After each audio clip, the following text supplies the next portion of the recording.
Hi everyone! Hi! So St. Patrick's Day is upon us. Yeah. And so we decided, in spirit of the holiday, we would try some green foods. Right. So we should just start right now. Which one do you want to start with? Well, You can pick the first one. okay, I think we should start with the green veggie chips. That's a good call. Here we go. So they're green and they're veggie chips, and that is their appeal in St. Patrick's Day. Yeah.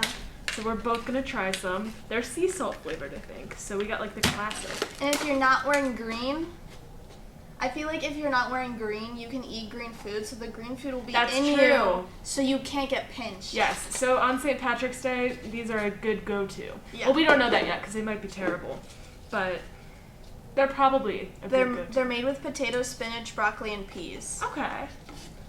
I trust it less now, but Yeah, same. I don't know.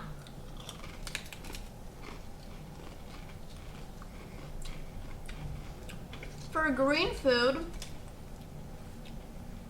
they're not bad. Like regular, they taste like veggie straws.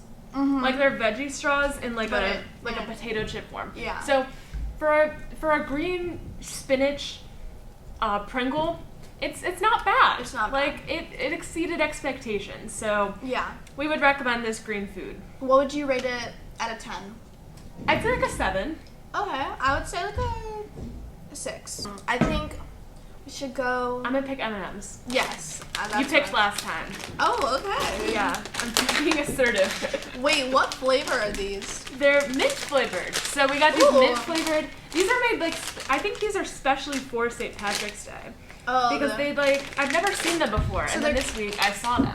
they're kind of like those like Yorkshire little like. Do you know what I'm talking about? Yes, I don't like Patties. those, so you've made me less trusting of these. Oh. Yes. They're fine. These are so good. Like, would I eat them over like regular M&Ms? No. But would I eat them to be festive? Yes. So I'd say like a 9 out of 10. Maybe like an 8 out of 10. Yeah, 8.5. Okay. Yeah, I'm gonna have another one. I'm going back on one side. If you eat too many of these, you're gonna get like really like minty Yes. breath. I was gonna say sick. That too. These will make you very sick very fast. Yeah. So pace yourself. But Yeah. speaking of very sick very fast, Oh no. I've been dreading these ones. we got hot peppers. What are they called again? I'm gonna look at my search history. Hold on. Jalapeno? No, they're not jalapenos. They're spicier. Hold on. Okay, so they are serrano peppers. Oh my god. Yeah, at the store they said to use these sparingly and stuff, but we're just gonna go for it in the name of festivity. What's your tolerance on spicy like hot foods? Not great. Yeah, me neither. Yeah. So we have a trash we can. have a trash can ready to go, Yeah. just in case. And we got water. And how are you feeling right now? I'm scared, I'm not gonna lie. I don't want my mouth burning for the rest of the day. I'm a little bit nervous, but I think we should just go for it. For the record right now, it is 8:49 in the morning. Yeah. So We're gonna eat hot peppers yes. at 8:50 in the morning. Yes. All for you and St. Patrick's Day. Yeah. So here we go. I'm just gonna go right in.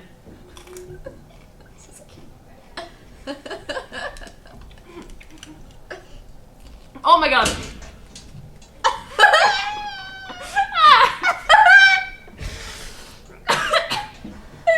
It didn't hit me until like a second later. Oh my god.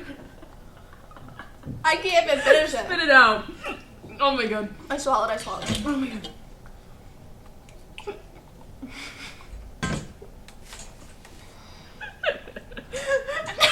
Do you regret this now? I hope you regret this.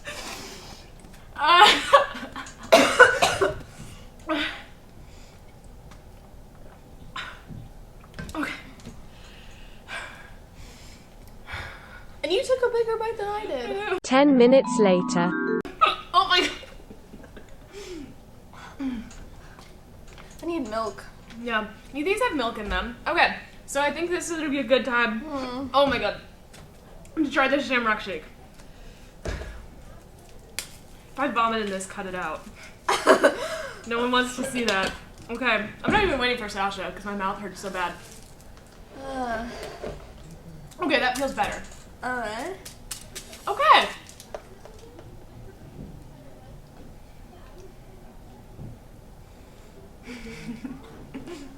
So I'm gonna give this like a 1.5 like million out of 10 because of that hot pepper I just ate.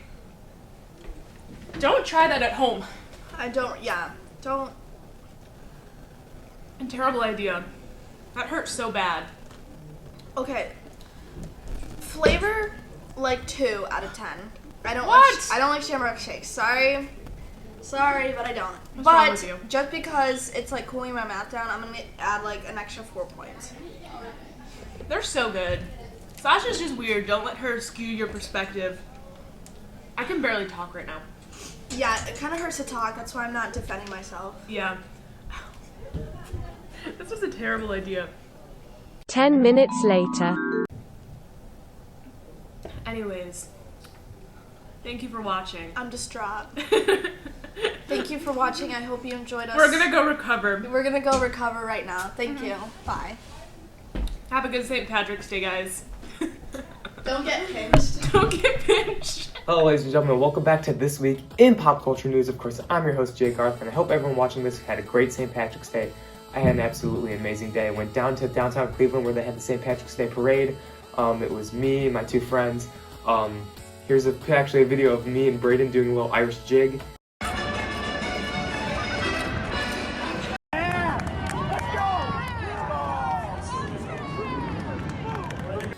Here's another video of me going up to the Hulk and flexing. Oh my god. And here's a picture of all 3 of us together.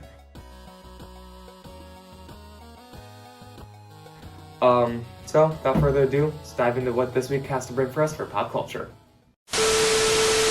Alright, ladies and gentlemen, starting on the movie side of things, 2 movies came out last week, which I forgot to mention, but we're going to talk about how they performed today, or this week, I should say.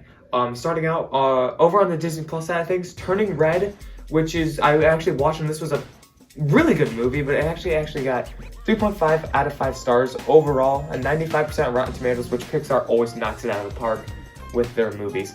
This is a movie about a girl who suffers from really bad anxiety, and she goes through like her school day and just average things, and she gets really stressed out. And when she gets really stressed out, she turns into this like giant panda, and it's a really good coming of age story. It really shows you like, you know, how to deal with that stress and anxiety, and I actually really liked it, and I honestly would recommend it to anybody. It's on Disney Plus, free to watch if you have Disney Plus. And lastly, we're gonna check over with The Addams Project, which is a movie.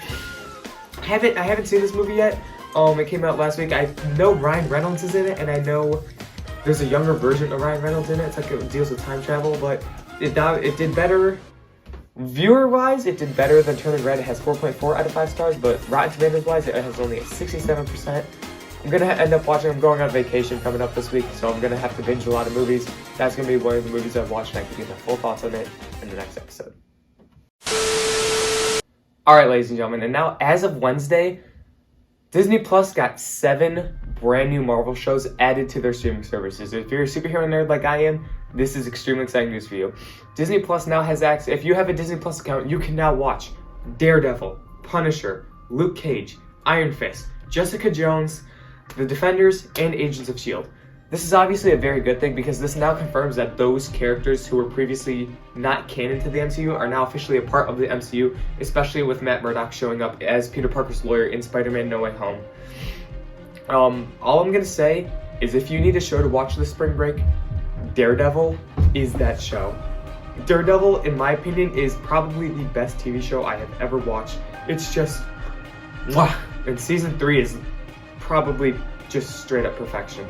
But the thing with these new Netflix shows coming over to Disney Plus is they're kind of more on the mature side of things. You know, there's kind of violent, there's some harsh language. So they actually added a parental settings on Disney Plus where if you have a kid account, you need access or you need to request permission from your parents to make sure you watch it, so you're not watching that without your parents knowing, which I think is a really good thing. And here's a little something really cool I thought I would just throw in there. Lego actually made a Back to the Future Lego set. Now this Back to the Future Lego set is actually the DeLorean, which if you guys haven't seen Back to the Future, first off, you need to watch Back to the Future. But if you have seen Back to the Future, you know that the time machine that Marty McFly and Doc Brown use is the DeLorean. They recreated that in Lego, and they actually have it to where you can build and put parts on it from each of the 3 movies. There's 3 separate builds you can build for this DeLorean. It's going to cost about $170 US. Comes with 2 minifigures, and this just looks like a load of fun. And if you're a collector like me, this is going to make for a great display piece, and it's an absolute necessity, in my opinion, because Back to the Future is one of my favorite movies of all time. And lastly, ladies and gentlemen, as much as this pains me to do, we have to talk about the Cleveland Browns. It does not get easier from here, folks. It's looking terrible. First off, starting out this week, there were rumors Deshaun Watson was recently proven innocent from his legal cases, which means he could now be traded to other teams. The Browns had a very poor year with Baker Mayfield, so they're like, let's go all in on Deshaun Watson. The Browns released wide receiver Jarvis Landry, who completely changed the culture of the Cleveland Browns, released tight end Austin Hooper, released center J.C. Treader to make all this room to get Deshaun Watson. Everything was looking good. The Texans agreed to the offer, but Deshaun Watson said, no, I don't want to go to Cleveland. And so now we're not going to get quarterback Deshaun Watson. And even to add the icing on the cake, folks, Baker Mayfield, as of the time of recording this, has requested for a trade. I mean, I don't blame him either. I mean, we kind of treated him like crap. I mean, we were trying to push for this quarterback, and now that we don't have him, we're going to settle for Baker. No, Baker wants to trade out. I'm not going to lie. I have no idea who our quarterback is going to be next year. I have no idea what next season is going to look like. As a Browns fan, it's looking scary, folks. We're heading back to those early 2000s times, which not good. No! We suck again!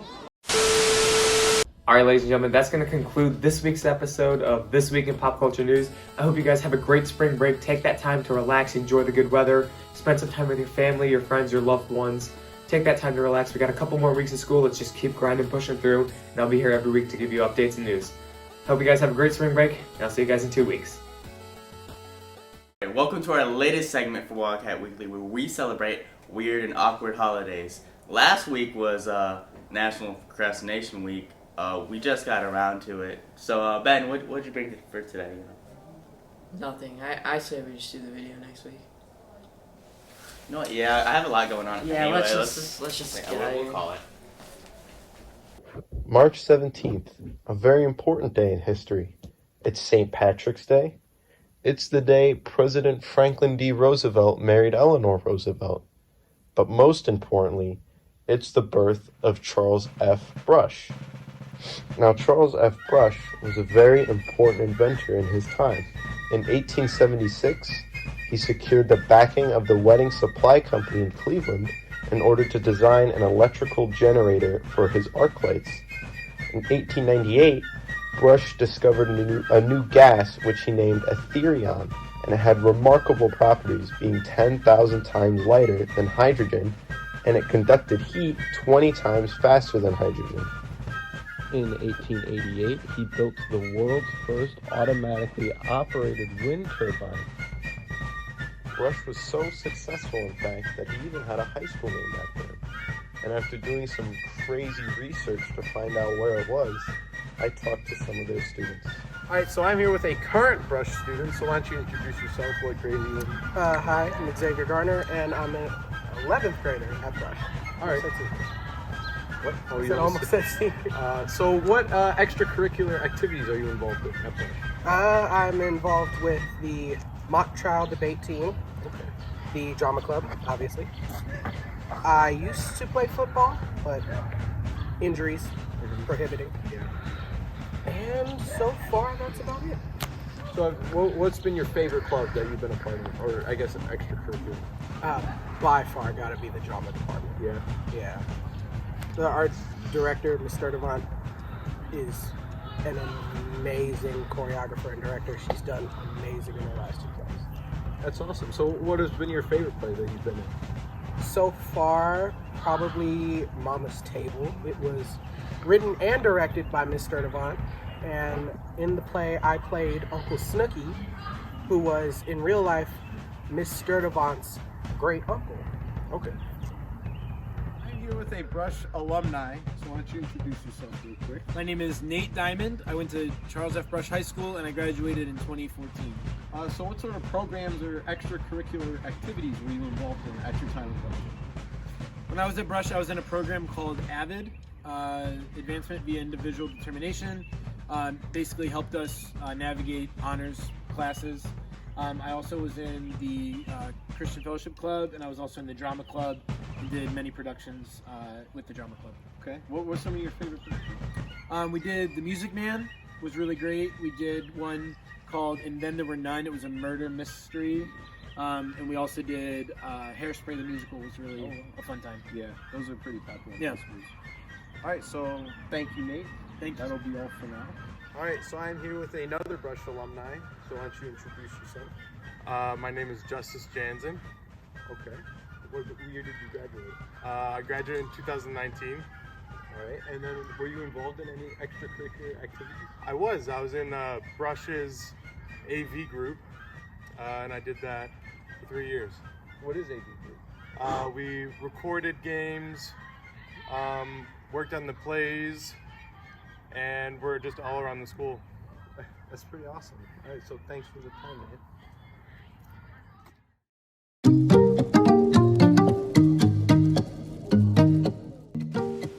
Hi, it's Madison. I know it's been a while, but today I'm going to be reviewing new movies that came out in theaters recently. We have Death on the Nile. I thought it was a pretty decent movie, so I'm going to rate it a 3.5 out of 5. Just because it had a great cast, phenomenal cast, amazing setting that was very we haven't had a lot of movies that took place there, and beautiful imagery and the effects and everything was amazing. Yet the plot was too predictable, and that's what kind of brought it down to a 3.5 for me. Next we have Spiderman No Way Home. I'm going to rate this one 5 out of 5. Now I know it might be a little bit biased because I'm a Marvel fan, but honestly I think it had an amazing cast, amazing plot that wasn't predictable at all, amazing storytelling, and it was made for hardcore fans, but even if you weren't a fan, you would still enjoy the movie because it was just such an amazing movie. It was beautiful and it made you cry, it made you scream at the screen, and it was just phenomenal. I'm gonna rate this one a 3 out of 5. Just because it had a good cast. It was a really good cast, and it had women empowerment in it in a worldwide setting that took them all over the place, like one of those James Bond movies or those Mission Impossible, but it just was with women. However, the plot was, again, predictable, and it fell a little bit short. And though the movie focuses on a found family of these women and strong women with different backgrounds and ethnicities, it tries to use that to cover up the lack of the good writing and easy plot. That's just what I felt and what other people had felt too. That it was just, they used that to draw people in, which it was really good how they did that. But then once they brought you in with that, they're like, oh yeah, they tried to cover up all of the mistakes they made, and there's holes in the plot and stuff. But I would still recommend it though if you were looking for a movie that was similar to all those spy movies or something with the CIA or FBI, but with all these women in it. Next we have Scream 5, which is the 5th movie in the Scream franchise. I'm gonna rate this one a 4 out of 5. It was a really, really good cast, and it took a different approach on the franchise, which I thought was really funny. And I don't know, I like this one better than, I feel like you could watch the first one, then you could watch this one, though it had different characters from all the different movies in it. You didn't have to watch all of them to understand it. It also had a really witty plot, and some of the lines were funny, some of them were non-humorous, but it was still good. And though the plot was a little bit predictable, and honestly, the movie served so well, I'm going to ignore that and rate it a 4 out of 5. Lastly, we have The Batman, Robert Pattinson serving as Batman. And I'm going to rate this one a 5 out of 5. Again, it's probably biased because as well as Marvel, I'm a DC fan.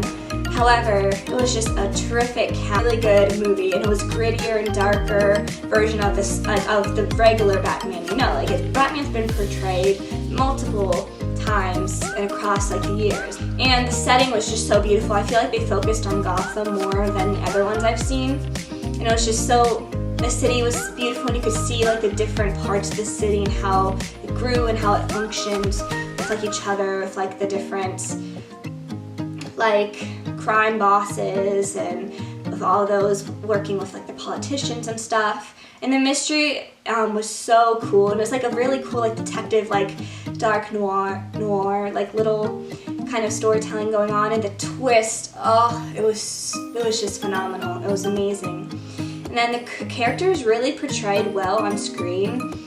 I feel that it was a really comic book movie, and I feel like that's what fans have been looking for a while, and DC and Marvel, and that's what it served. It actually did that.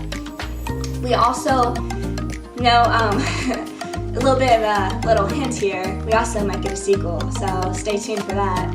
But that probably won't come for a while. But anyway, this was Movie Reviews of Madison, and I hope you enjoyed and had a phenomenal time.